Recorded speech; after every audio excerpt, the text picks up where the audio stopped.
Nisma e qeverisë për të nxitur investimet në zonat malore përmes paketës së maleve ka ngjallur interes të dukshëm edhe në Mirdit. Sipas të dhënave, janë mbi 200 aplikime të shtrira në gjitha njësitë administrative të kësaj bashkie, pjesa më e madhe banorë të larguar, që duan të rikthehen dhe investojnë në vendlindje. Interesi më i lartë është për projekte në bujtina, agroturizëm dhe në sektorin e bujqësisë dhe të blegtorisë. Kryetari i Bashkisë Mirdit, Albert Mylyshi, thotë se kjo iniciativë është një mënyrë e mirë për zhvillimin ekonomik dhe turistik të zonës, duke shtuar se përfitues do jenë vetëm vendasit. Ka një interes realisht që vetë mirëtorë dhe emigrant që duhet të kthehen, familje tradicionale që duhet të restaurojnë baneset e vjetra tip që janë kullat dhe t'i kthehen ato në bujtina, në agroturizme etj.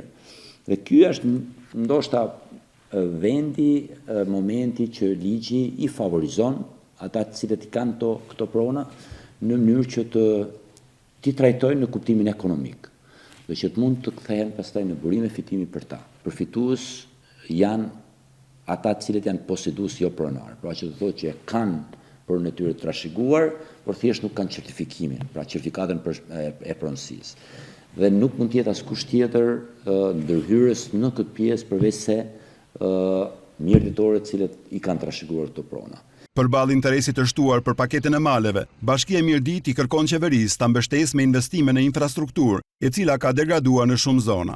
Vëmendja e pushtetit qendror dhe pushtetit lokal do të jetë tek infrastruktura. Që zhvillohet një zonë, sidomos për flasim për zona malore, që nuk kanë infrastrukturë rrugore, duke marrë parasysh që të ardhurat, burimet financiare janë të qeverisë të mundshme për të realizuar këto projekte. Në bazë të numrit më të lartë të aplikimeve për paketën e maleve, Bashkia e Mirdit ka përcaktuar 7 zona prioritare për zhvillimin ekonomik, industrial dhe turistik.